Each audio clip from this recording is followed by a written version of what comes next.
לא לפחד, השם אלוקיך הולך איתך. עם ישראל לא מפחד, השם אלוקינו השם אחד. Bonjour à tous les auditeurs et auditrices et bienvenue dans votre émission du vendredi L'univers de la Yeshiva, où nous revivrons ensemble la vie juive en 1001 questions. Je vous rappelle que vous avez la possibilité de poser vos questions sur notre page Facebook L'univers de la Yeshiva sur tous les sujets du judaïsme. Nous avons avec nous un invité exceptionnel aujourd'hui. Il nous fait l'honneur d'être avec nous ce matin, le délégué du mouvement Lubavitch en Île-de-France dans le 19e arrondissement de Paris et aussi le cofondateur du site internet toradevie.fr dont je vous invite à aller visiter. Bonjour Rav Halimi, comment allez-vous? Bonjour Rav Chalençon, Baruch Hashem, très bien, merci beaucoup de votre invitation. C'est un plaisir de partager ce moment avec Radio Judaïka Bruxelles. Eh bien, c'est un grand plaisir pour nous. Alors, Rav Raphaël Halimi, présentez-vous un petit peu à nos auditeurs et auditrices, ils sont impatients de vous connaître. Avec grand plaisir. Donc, comme vous l'avez précisé, Rav Chalençon, je suis donc délégué dans le 19e arrondissement. J'ai une place pour m'occuper essentiellement de la jeunesse, mais en réalité, mon épouse et moi effectuons et opérons toutes sortes d'activités au sein de la communauté, et également de larges activités pour les dames. Et en parallèle, effectivement, nous avons fondé un site se nommant toradevie.fr qui a la particularité d'être un site très avant-gardiste au niveau de la qualité audiovisuelle, donc une qualité irréprochable qui permet à tout à chacun de regarder des vidéos de pas plus de 15 minutes avec vraiment l'appréciation de la qualité. Et puis, c'est un site qui propose à l'heure d'aujourd'hui 500 cours, plus de 500 cours, prodigués par plus de 40 intervenants différents de la communauté, des rabbins, des chefs communautaires, des shluchim, des émissaires du rabbi, des enseignants, des écrivains. Et nous avons un large contact avec nos internautes, avec lesquels nous discutons et nous commentons et nous répondons des autres chaînes à toutes leurs questions. Donc voilà, je vous invite à visiter ce site, toradevie.fr ou .com. Toutes les adresses sont bonnes. Tous les chemins et je pense que vous régalerez. Oui, à Yerushalayim, exactement. Très bien, merci pour vos précisions. Nos auditeurs seront agréablement surpris de ce site, je le connais bien. Et on apprend des choses magnifiques sur ce site. En tout cas, kol hakavod pour tout ça. Alors, vous m'avez dit hier que vous allez nous parler aujourd'hui de la construction du couple en rapport aux enseignements du premier couple de l'humanité, Adam et Ève. Dites-nous tout. Alors effectivement, c'est un sujet qui en réalité pourrait prendre des semaines de conférences et de séminaires. C'est un sujet très vaste, très profond. Nous ne sommes pas forcément dans l'épisode de la création du monde. Nous sommes déjà dans la parashat Lech Lecha, avec l'émancipation du premier juif, plus précisément le premier monothéiste de l'humanité. Mais il me paraissait intéressant de revenir avec vous sur ce sujet, qui est donc la construction du couple à travers le premier couple de l'humanité. En effet, comme vous l'avez dit, ce premier couple qui est en réalité l'archétype de tous les exemples que nous devons prendre, et non seulement de leurs bonnes actions, mais également de leurs erreurs. Et en effet, ce couple a partagé, lors des prémices de la création, a partagé la confrontation face à une épreuve. Et ensemble, ils ont réussi à remonter la pente et à surmonter cette embûche. Et bien entendu, la faute d'Adam et Ève a fait plonger le monde dans l'obscurité. Et cet état paradisiaque du Gan Eden que nous avions connu avant la faute, eh bien aujourd'hui, nous essayons par nos actions de Torah et Mitzvot à réintégrer cette énergie en chacun de nous et autour de nous pour très bientôt la venue du Mashiach. Mais entre-temps, l'obscurité est âpre, les difficultés sont dures et au contraire, comme dit nos sages, plus l'obscurité est profonde, eh bien, plus nous nous rapprochons d'une lumière encore plus claire. Car en effet, il n'y a pas plus extraordinaire qu'une petite bougie dans une salle obscure, à l'inverse d'un projecteur éclairé en plein jour. Donc, pour revenir à cette idée d'Adam et Ève, alors, nos sages nous disent qu'au 6e jour de la naissance de l'univers, Dieu créa donc, enfin, la Torah nous dit évidemment que Dieu créa le bijou de la création, Et donc le véritable émissaire de Dieu sur terre, c'est lui qui va compléter la création avec Dieu, en quelque sorte le collègue, le coéquipier du créateur de l'univers, et ce que l'on appelle, dans les termes bibliques, Adam, le genre humain. On traduit souvent le mot Adam par homme, bien que au tout début de la création, il n'y avait pas, selon un nombre important de nos sages, il n'y avait pas ni d'homme ni de femme. Il y avait un genre humain. Adam, qui vient de la terre, Adama, ou Adamé, Laïlion, celui qui ressemble à son créateur, car en effet, la structure non seulement physique, corporelle de l'homme, mais également, et plus profondément, sa structure spirituelle, métaphysique, est à l'image de celle de Dieu. Et de la même manière que Dieu a une structure, un enchaînement d'énergie, et ce que l'on appelle dans la Kabbalah des séphirotes, des sphères, qui permettent la création du monde et l'émancipation de la matière, bien de la même manière, l'homme a ses forces, possède ses forces, a bien entendu à un niveau micro. Ce qui veut dire, donc, si je comprends bien, c'est que Adam et Ève avaient donc une âme spirituelle en plus de leur corps matériel, c'est bien ça? Ça c'est à 100%. Et tout homme, tout bijou de la création, tout homme possède une âme spirituelle, qu'il soit juif ou non, à l'inverse de ce qu'on pourrait penser. Tout homme, toute femme possède une âme spirituelle qui lui permet de réfléchir, de faire des choix, ce que l'on appelle dans le jargon de la Kabbalah, le da'at, la conscience, cet esprit qui passe par le roi, le nefesh. Mais pour ne pas rentrer dans ces détails parfois un petit peu abstraits, je vais essayer de rentrer dans le sujet donc de cette faute qu'ils ont affrontée ensemble. Le genre humain a été créé au 6e jour de la création, donc, et nous préciserons le terme humain et non homme, comme on l'a dit précédemment. Car en effet, nos sages révèlent que cet être, l'humain, possédait une personnalité complexe et double, une part masculine et une autre féminine. En réalité, c'était un être, si on peut dire, androgyne, qui avait deux facettes. Possédant tout, c'est-à-dire un humain qui possède toutes les caractéristiques et féminines et masculines, eh bien, a priori, cet être est parfait. Et son objectif sera simple, il n'y aura pas d'embûche ni de complexité, car la recherche et l'effort sont quasi nuls. Il se retrouve face à lui-même, il se connaît, il s'approche, il se comprend, et il est d'accord. En cet état de perfection, les réponses étaient déjà acquises à l'avance, donc il n'y avait pas de, comme je dirais, une sorte de challenge pour l'homme, pour l'humain. C'était une créature de lumière, robotisée, puisqu'il n'avait pas encore de libre arbitre à proprement dit, qui ne pouvait faire de choix, qui ne pouvait choisir entre le bien et le mal. Tout était déjà prédestiné. Et, à l'instar de cela, Dieu créa le monde de manière très unitaire. L'unicité régnait dans l'univers. Comme les premiers passages de la Torah nous le dit, les eaux d'en haut et les eaux d'en bas, les vapeurs et les eaux liquides basses, étaient encore dans un état d'unicité. Et Dieu, à un certain moment de la création, a désiré la dualité et a séparé les eaux d'en haut et les eaux d'en bas. De même manière, Dieu a créé un humain qui était complexe et qui avait la particularité d'être et féminin et masculin. Sauf que cet état de perfection qui englobait tout en lui, et c'est dont le travail de l'homme et la femme de rechercher son conjoint, son âme sœur pour pouvoir retrouver la partie manquante, eh bien cet état de perfection n'était pas aux yeux de Dieu la véritable mission que Dieu avait offerte donc à l'homme et à la femme. Cette situation. Quelle était sa mission alors? Parce que tout à fait. C'est le travail du couple, c'est déjà pas assez évident, donc c'est une des missions que nous avons dans notre vie. Alors tout à fait. Quelle était la mission de Adam et Ève alors? Donc c'est ça. Cette situation qui était latente n'était pas constructive pour le choyer de Dieu. Et cela menait l'humain vers une unicité qui ne faisait qu'effacer sa personnalité. Et donc il n'y avait pas de dualité. Alors Dieu a mené l'humain vers la dualité. Il le divisa en deux genres, qu'il éloigna dans sa grande bonté l'un de l'autre, afin qu'ils aient le désir de se retrouver un jour.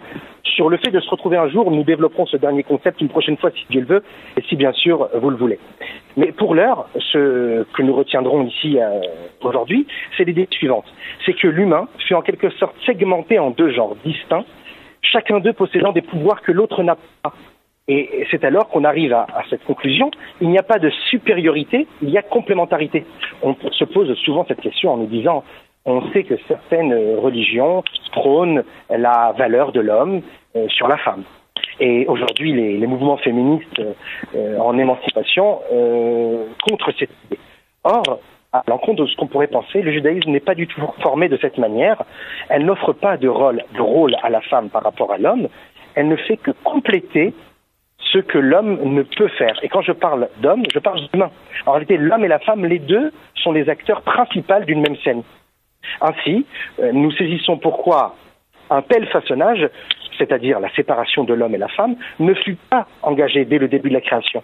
Au début, Dieu les a mélangés ensemble, car en effet, cet être étrange à double face a été le détonateur d'un processus très précis.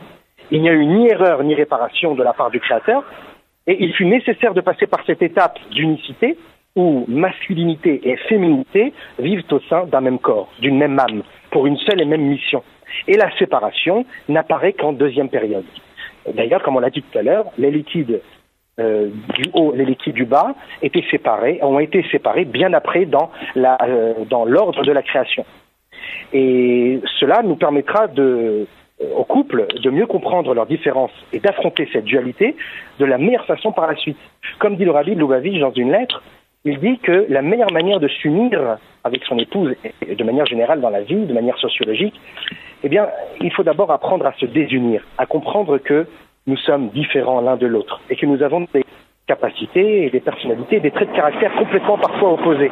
Quand on apprend la différence, alors on sait faire la différence et on sait justement prendre conscience que l'autre ne peut que partager et compléter ce que je n'ai pas. Et ainsi s'unir donc. Tout à fait. Eh bien, merci beaucoup. Nous allons faire maintenant une petite pause musicale et nous reviendrons avec vous tout de suite. Avec grand plaisir. Merci beaucoup. À tout de suite.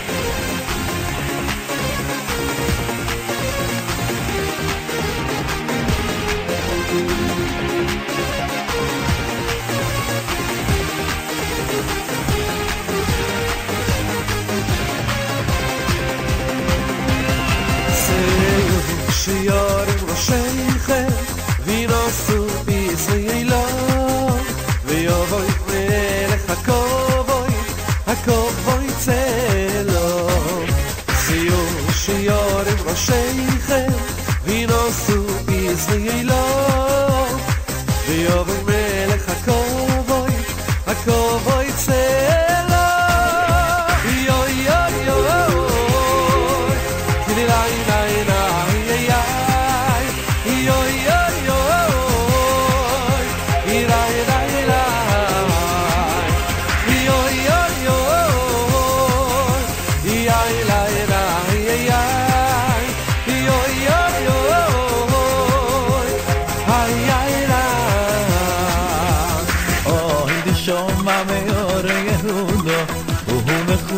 Ser shaloim koi la sos koi me koi la simcho koi la sos koi me koi la kalo koi di shoma me orendo da koi ser shaloim koi la sos koi me koi la simcho koi la sos koi me koi la kalo ay ay ay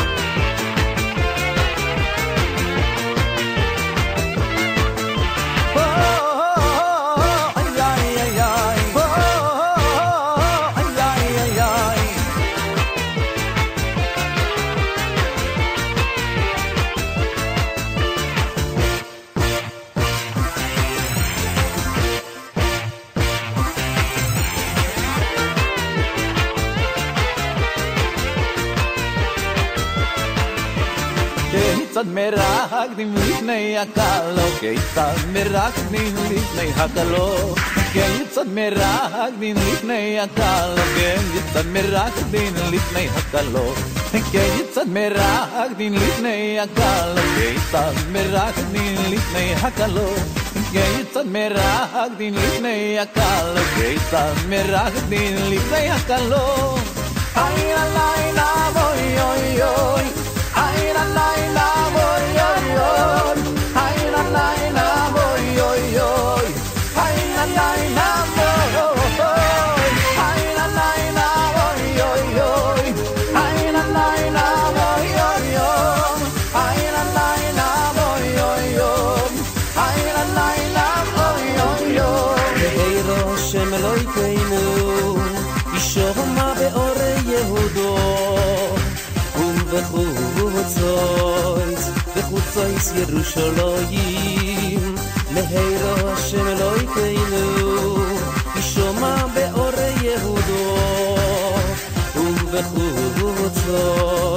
ובחוצויס ירושלים איי איי איי קוי קוי קוי קוי קוי סוסון וקובוי וקוי שמחו קוי קוי קוי קוי קוי חסון וקובוי קהלו די די די קוי קוי קוי קוי קובוי מצהלויס חסונים מחופוסום ונאורים ממשתה נגינוסום איי איי איי איי איי איי la la la la la la la la la did it out and out and out yo ay ay ay ay ay ay ay did it out and out and out and out did it out and out and out and out yo.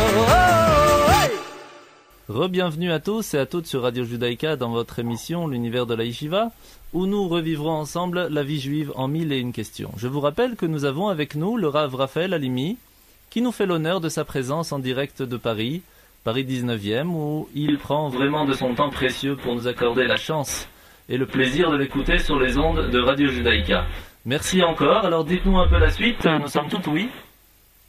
Alors merci déjà de me donner cette chance de partager cela avec la communauté juive belge, c'est un grand plaisir et un honneur. Donc nous avions parlé de cette dualité que Dieu décida pour la création et évidemment en particulier pour le bijou de la création qui est l'homme, et il sépara l'homme de la femme. Nous pourrons à présent comprendre d'un autre angle ce qui est écrit dans la Torah, dans la Genèse, chapitre 2, verset 18. Il est écrit « L'Éternel dit, il n'est pas bon que l'homme soit seul. Alors je lui ferai une aide face à lui. » À la lumière de notre exposé, il ne s'agit pas ici d'un mâle en proie à la solitude, comblé par la présence d'une femelle de second niveau, comme si que la femme serait une assistante qui n'apparaît qu'en second plan dans la création, et dont l'homme qui a besoin de faire sa lessive et lui préparer à manger a besoin. Non, ce n'est pas du tout cela. Il s'agit bel et bien d'une seule et même créature combinant deux formes. Toutefois, cette configuration d'origine ne fut pas la définitive. Il n'est pas bon que l'homme soit seul. Donc au début de la création, Dieu créa l'homme, quand il est écrit dans la Torah, Lotov Adam liyot levado, il n'est pas bon que l'homme soit seul. Le levado est suivi du préfixe levav, qui fait donc référence au pronom personnel, qui veut dire il n'est pas bon qu'il soit seul avec lui-même en réalité, non pas levad, mais levado, parce que dans cet état de non-complexité, dans cet état d'unité parfaite avec le genre féminin et le genre masculin, eh bien l'homme était face à lui-même, il n'y avait pas d'enjeu, tout était parfait, tout était réglé, il n'y avait pas de question. Sauf que Dieu a décidé qu'il n'était pas bon que l'homme se retrouve seulement face à lui-même. Les réponses, il ne les aura pas seulement face au miroir, mais l'homme aura la réponse grâce à la dualité et justement avec la différence qu'il découvre chez l'autre.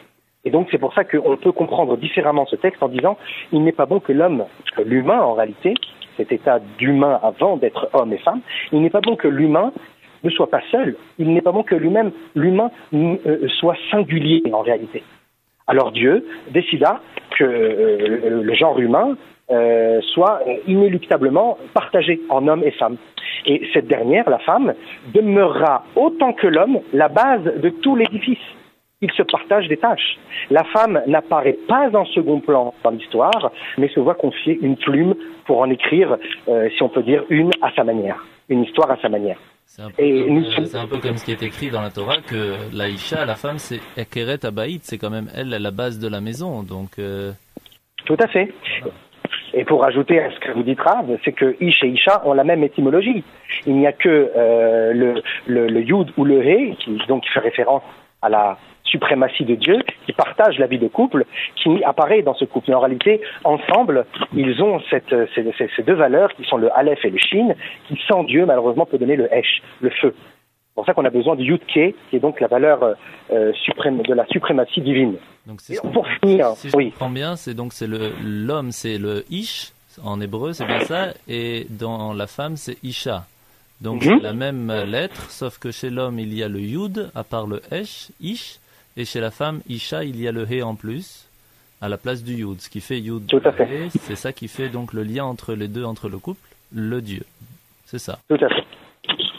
Et pour finir, si vous me permettez, nous soulignerons les termes que la Torah utilise, que Dieu utilise. L'Éternel Dieu dit qu'il n'est pas bon que l'homme soit seul avec lui-même, alors je vais créer une aide face à lui. Il est écrit Aizer Kenegdo, une aide face à lui. C'est-à-dire, non pas une assistante qui l'accompagnerait, mais une actrice à part entière.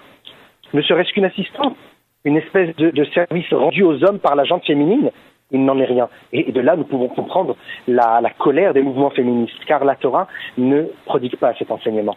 Car même si le proverbe affirme que derrière de grands hommes se cachent de grandes femmes, on connaît cet adage, eh bien, la place de la femme n'est ni devant, ni derrière l'homme. Elle règne de par la splendeur dans la pudeur, puisque c'est ça la force de la femme, c'est d'être splendide tout en étant pudique, et elle est donc Kenegdo, face à lui. Cette aide n'est pas une corvée, mais une fonction à part entière qui dépasse l'existence ou la présence d'un mâle. La femme revêt alors le costume d'acteur principal et dispose d'un rôle bien défini. Elle reste la seule à pouvoir le jouer de la meilleure manière. Elle n'a pas forcément besoin de son homme. Et enfin, par le biais d'un mariage réussi, Bezrat Hashem, la femme parachèvera sa mission avec l'encouragement de son mari, tout comme l'homme réalisera la sienne avec le soutien de sa femme. Comme le commentaire de Rashi, le plus grand commentateur de la Torah, nous dit, s'il le mérite, elle sera à ses côtés, s'il ne mérite pas, elle sera contre lui. Ezer, Zachal, Ezer, Lo Zacha, Kenegdo. Si l'homme est méritant et il sait donner de la valeur unique à sa femme, alors elle sera une aide. S'il ne sait pas le faire et il pense que sa femme est inférieure, de par son côté Ezer, de par son côté aidante, eh bien, elle sera contre lui. Et c'est pour ça qu'il doit offrir à sa femme cette place d'actrice principale. Preuve que la femme est maîtresse de son royaume et de son destin. Elle peut faire ce qu'elle veut. Donc le récapitulatif, c'est que Dieu composa le genre humain de deux entités fusionnelles, puis par la suite qu'il divisa et offrit à chacune d'elles, à chacune de ses parcelles, hommes et femmes, un gouvernement autonome, si on peut dire ainsi. Et lors de leur retrouvailles, par le biais du mariage, ils bâtiront ensemble un État unique et uni, tout en évitant bien sûr de bafouer l'autorité du second gouvernement, si on peut dire ainsi. Un seul État avec deux suprématies, deux gouvernements, si on peut dire, car chacune de ces personnes a une part entière, possède une place d'acteur principal. Eh ben, merci beaucoup, Raphaël Halimi, pour toutes ces explications. C'était vraiment extrêmement intéressant. Donc, j'imagine que ça a fait réfléchir beaucoup de couples. Et merci encore pour votre disponibilité. Je vous souhaite de tout cœur une bonne continuation pour cette année. J'espère que nous aurons encore la possibilité et la chance de vous avoir sur les ondes à l'antenne de Radio Judaïka Bruxelles, ou même peut-être à une conférence à préparer ici même à Bruxelles, je l'espère. Et en tout cas, merci encore. Shabbat Shalom à vous, à votre dame et aux enfants. Que tout se passe bien et je vous souhaite donc une bonne année en bonne santé. Amen. Shalom uvracha, Shabbat Shalom et vraiment une très bonne année pour la communauté juive de Bruxelles et tous les environs. Que nous puissions entendre que de bonnes nouvelles avec la venue imminente de notre juste Mashiach qui éclairera le monde de sorte que la lumière régnera comme au temps d'avant la faute d'Adam et Ève. Excellente journée et merci Rav Chalençon. Merci à vous, Shabbat Shalom.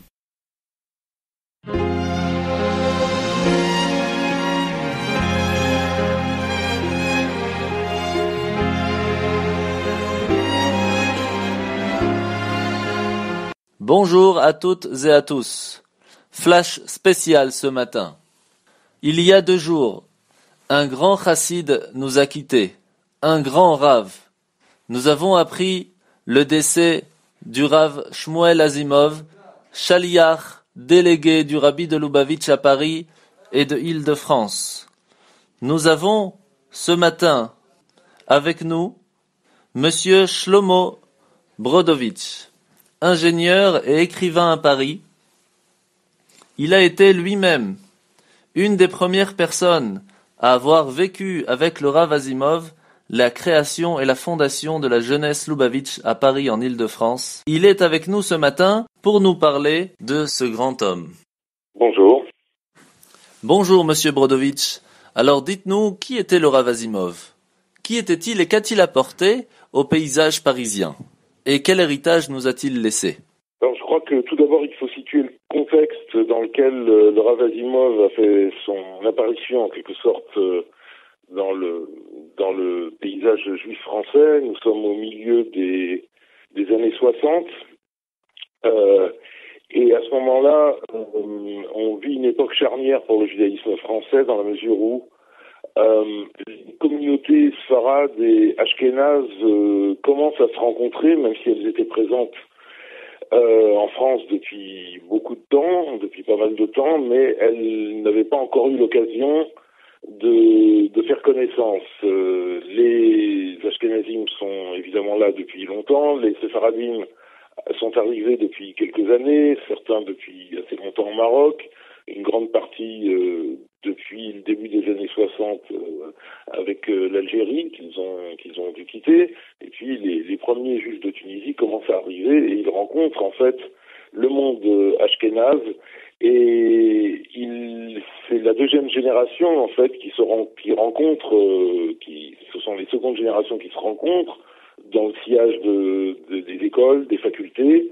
Alors évidemment, ce sont 2 communautés qui partagent toute une histoire et qui partagent tout dans le domaine du patrimoine religieux, mais pas grand-chose dans le domaine du vécu. Et donc, il y a d'autres événements qui se déroulent, comme cette révolution entre guillemets de mai 68, où des Juifs communient dans une sorte d'idées quelques idées qui n'ont pas grand-chose à voir avec la tradition juive, et dont beaucoup de Juifs ressortiront très échaudés et très déçus. Et il reste aussi que le judaïsme orthodoxe en France est très peu développé. Il est l'apanage de quelques fidèles, la plupart ashkénazim, qui vivent dans des communautés, on ne peut pas dire fermées, mais très peu, disons, ouvertes vers l'extérieur, qui n'ont pas ni vraiment le désir et ni vraiment les moyens même de communiquer, d'attirer d'autres juifs à ce patrimoine. Il y a aussi le fait qu'il y a, contrairement à notre époque, il y a peu de matériel disponible pour faire connaissance avec le judaïsme, et c'est même l'histoire juive qui est assez peu connue. Ce sera bientôt plus tard, des années après, on commencera à parler de la Shoah et de la mémoire, et que de nombreux ouvrages sont écrits et traduits. Et Israël commence seulement à être un sujet central pour la communauté juive, parce que il y a eu la guerre des 6 jours, et que depuis ce moment-là, des Juifs du monde entier qui n'étaient pas vraiment mobilisés autour d'Israël commencent à l'être. Et plus tard, Israël deviendra un ferment aussi pour canaliser la ferveur religieuse. Mais pour le moment, il n'y a rien de tout cela. Et la jeunesse de France, dont la plupart, parmi lesquels les Ashkénazim ont fréquenté des mouvements de jeunesse sionistes raloutiques, se retrouve un peu démunis parce qu'ils n'ont plus grand-chose à offrir. Et à ce moment, le Rav Azimov se trouve à Paris, c'est un jeune marié, que le Rabbi a envoyé ici à Paris parce que le Rabbi pensait qu'il y avait absolument... il y avait un terreau très fertile et favorable pour que une jeunesse juive renaisse dans la Torah, et pas autour seulement de thèmes porteurs qui ne sont pas véritablement mobilisateurs tous les jours. Pour le Rabbi, évidemment, le judaïsme, c'est évidemment Israël, mais Israël, le support d'Israël, sa légitimité avant tout, c'est la Torah, parce que sans la Torah, nous n'aurions pas de pays. Et donc, avant tout, pour le Rabbi, il faut implanter la Torah dans l'âme et dans le cœur des jeunes. Et donc, quand Asimov arrive à Paris, le terreau n'est pas facile, même s'il est fertile. Il faut véritablement vouloir. Et à l'époque, encore une fois, il y a peu d'endroits susceptibles d'accueillir, ne serait-ce que des endroits physiques, des lieux. Les synagogues sont pour la plupart des synagogues consistoriales. Elles sont très peu attrayantes pour la jeunesse. C'est un judaïsme très aux usages un peu désuets pour certains, et les jeunes n'y sont pas du tout attirés. Les jeunes ont des problèmes qu'ils doivent confier, des problèmes de tous les jours, des problèmes matériels, des problèmes moraux, des problèmes sentimentaux aussi. Et ils n'ont pas l'idée première d'aller les confier à des rabbins.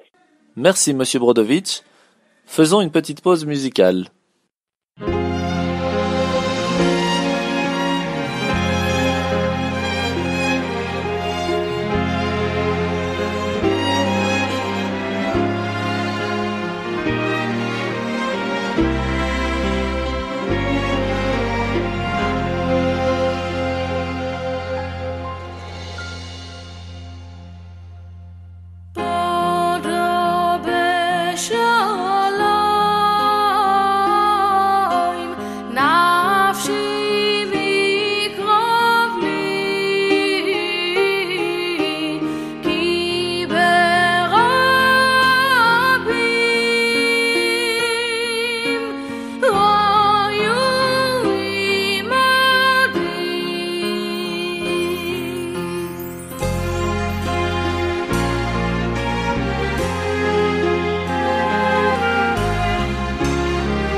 Rebonjour. Alors dites-nous, Monsieur Brodovitch, le Rabbi de Lubavitch, c'est bien lui qui a envoyé le Rav Asimov dans la région parisienne.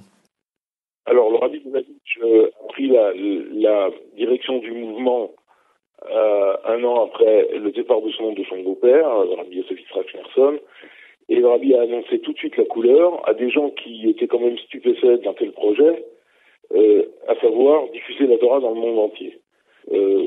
honnêtement, c'est dans l'histoire juive, c'est le premier rabbin, c'est la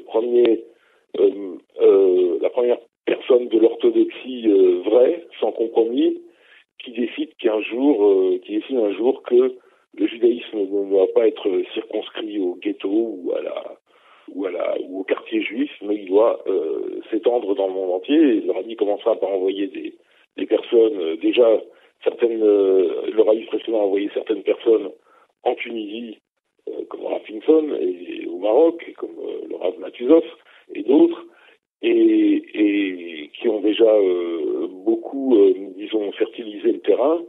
Mais tous ces juifs qui sont là-bas sont appelés un jour à partir, pas tous. Et à Paris, là en France, il y a un terreau très favorable, mais il y a un terreau difficile à fertiliser. C'est ce que fera le Rav Azimov.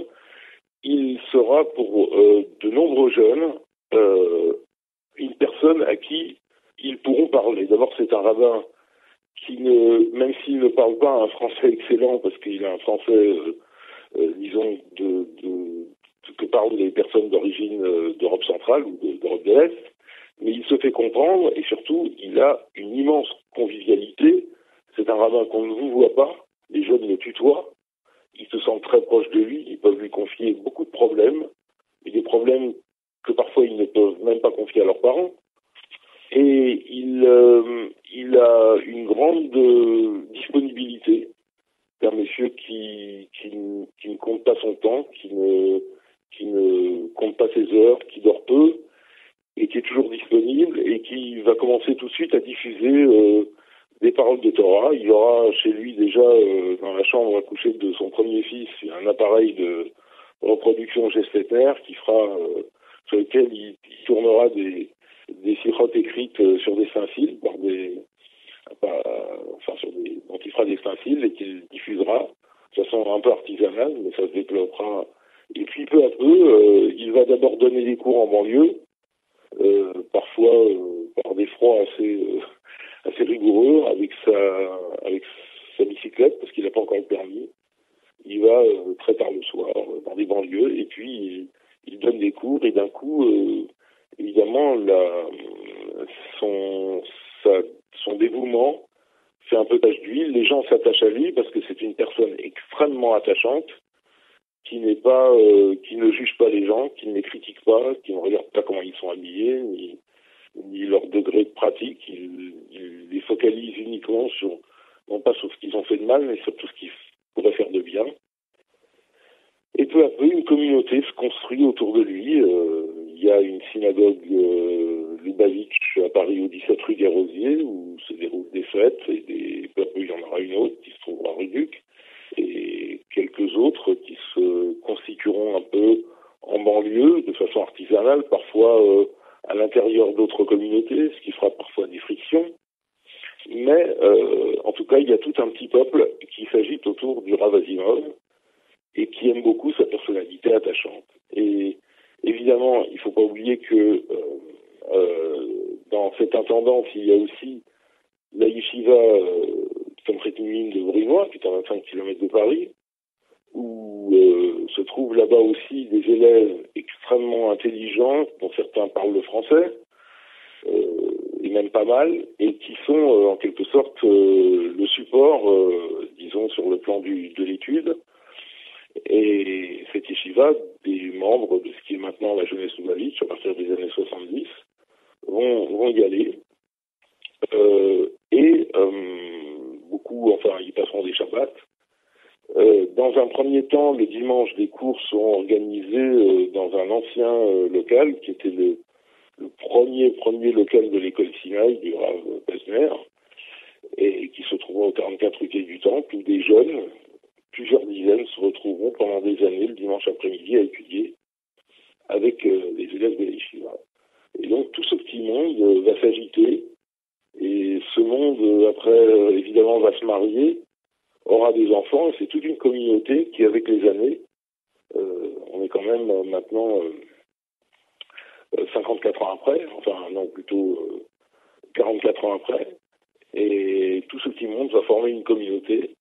Et puis comme il y aura des enfants, il faudra créer quelques écoles. Au début, elles seront artisanales, et puis elles se développeront. sorte le Rav Asimov qui en a été le ferment et le grand initiateur. Une de ses grandes vertus, c'est qu'il a pu aussi non seulement inspirer des personnes à devenir religieuses, mais il a inspiré des personnes à suivre son exemple.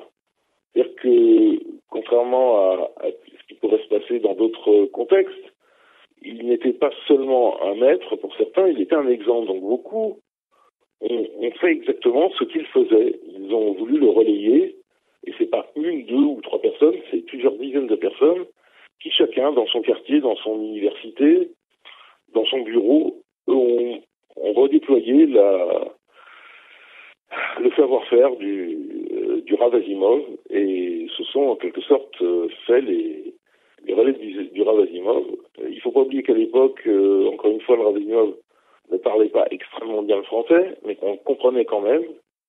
Il y avait quand même une grande convivialité, et puis il y avait des réunions de jeunes et de couples qui s'organisaient à fur et à mesure que les couples se constituaient. Ce qu'il faut aussi souligner, c'est que, parce que c'est assez remarquable, c'est que le Rav Asimov avait choisi de ne faire aucun compromis sur la pratique religieuse, notamment en ce qui concerne la mixité, parce que d'autres personnes considéraient que si on voulait attirer les jeunes, il fallait un peu lâcher un peu du lest et faire quelques compromis sur le domaine de la mixité, ou disons dans certains domaines où on pouvait trouver des aménagements.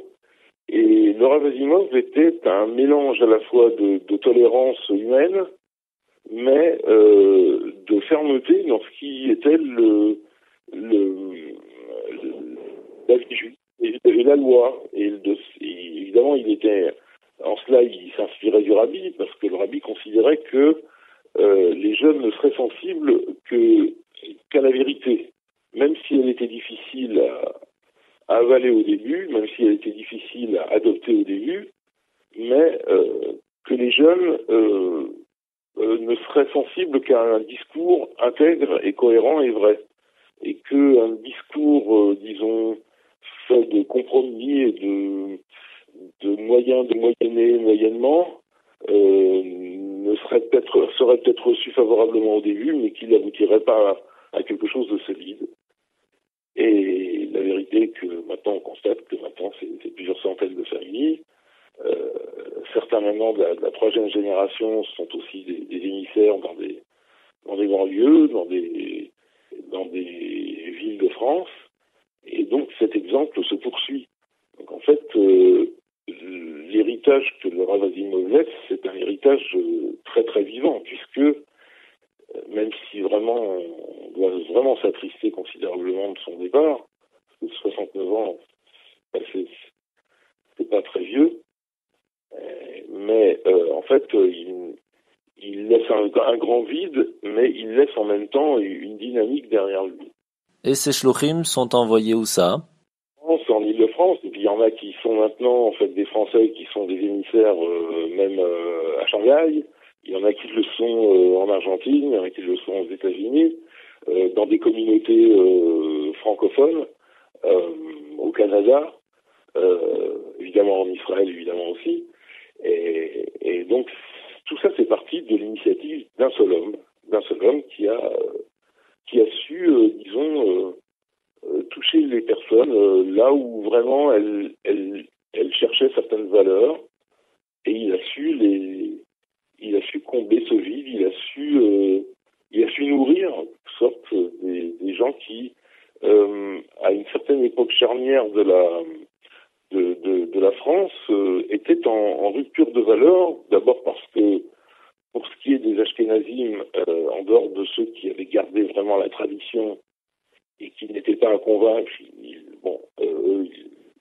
ils avaient leur patrimoine intact, plus ou moins, mais les juifs séfarades avaient ce problème que leurs parents vivaient de traditions qui n'étaient pas très assises sur le plan de l'étude et du patrimoine intellectuel. Donc les enfants qui sont venus en France et qui ont commencé à fréquenter les universités, les facultés, n'étaient plus aussi dociles en quelque sorte pour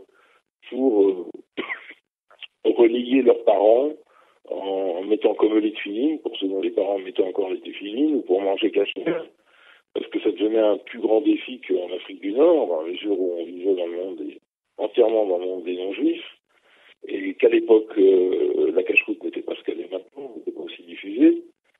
Et donc, il y avait des réponses à donner à ces enfants qui étaient quelque part réticents à embrasser toute la civilisation non-juive, toute la culture, parce qu'ils se savaient porteurs d'un patrimoine, mais qui ne savaient pas tellement le déployer parce qu'ils n'avaient pas l'assise intellectuelle pour le faire. Alors, il ne faut pas oublier non plus que l'outil le plus efficace que le Rav Asimov a employé, c'est évidemment la chassidoute, c'est-à-dire les enseignements du Baal Shem Tov tels qu'ils ont été relayés par tous les rabbis du monde Chabad, à commencer par le rabbi Shlomo Zalman de Liadi, l'auteur du Tanya, et que tous ces enseignements, qui est un immense patrimoine livresque, évidemment, donnent beaucoup à manger à l'intellect parce qu'il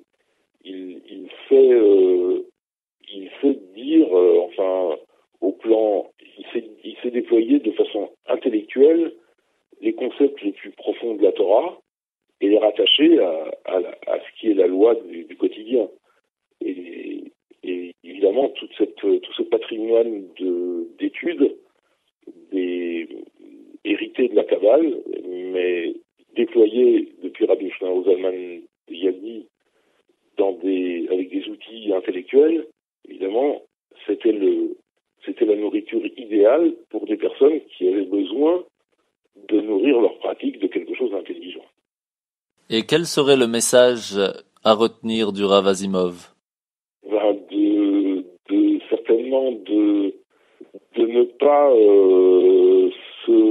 pas être impressionné par un environnement délétère et de faire en sorte que de savoir que même un terreau défavorable, même un contexte défavorable, peut être l'occasion d'une grande fertilité à venir, dans la mesure évidemment où on a un projet et où on est prêt à se dévouer corps et âme pour lui. Voilà. Merci beaucoup d'avoir répondu présent, Monsieur Brodovitch, et d'avoir bien voulu participer à cette émission. Je vous rappelle pour toutes les femmes et les jeunes filles l'heure d'allumage des bougies de Shabbat. Cette semaine, ce sera à 16h30. Et nous lirons la Torah, la Parasha, Toldot. Je vous rappelle l'importance de Shabbat, d'aller à l'office, chacun dans sa synagogue respective. Et pour tous ceux qui désirent venir prier avec nous à la Yeshiva, les horaires sont simples. Le vendredi soir à 19h et le samedi matin à 10h avec le Tchulant de Pnina. Et ce, toute l'année. C'est ainsi que finit notre émission. Je vous rappelle qu'il vous est possible de poser vos questions sur la page Facebook de l'émission L'Univers de la Yeshiva. Et elles seront répondues la semaine prochaine à l'antenne de Radio Judaïka. Rendez-vous donc vendredi prochain de 9h à 10h sur Radio Judaïka FM 90.2 et merci encore à nos invités.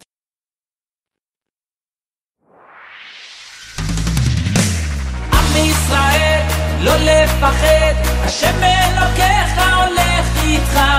עם ישראל לא מפחד, השם אלוקינו השם אחד.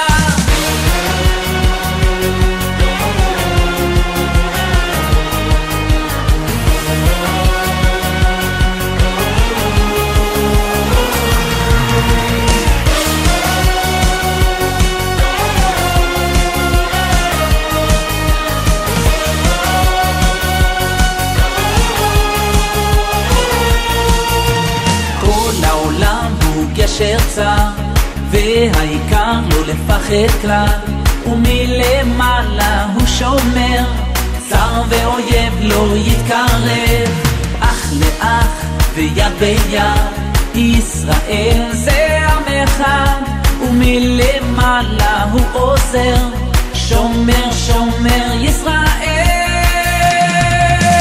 עם ישראל לא לפחד, השם אלוקיך ישראל לא מפחד, השם אלוקינו השם אחד. עם ישראל לא לפחד, השם אלוקיך הולך איתך. עם ישראל לא מפחד, השם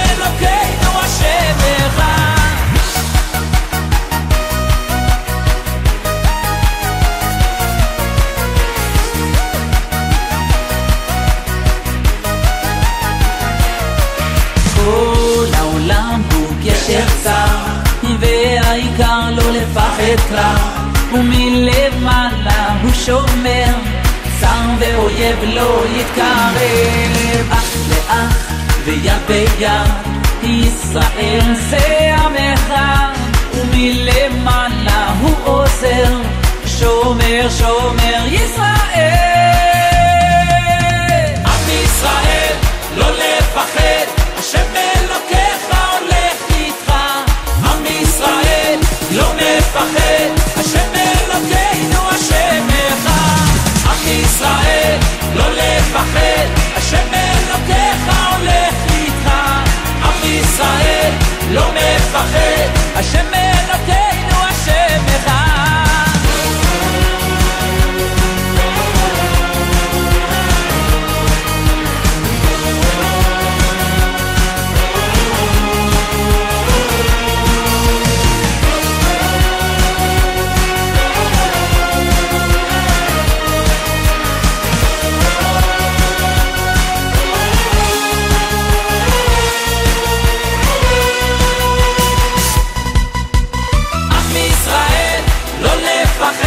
השם אלוקיך הולך איתך. עם ישראל לא מפחד, השם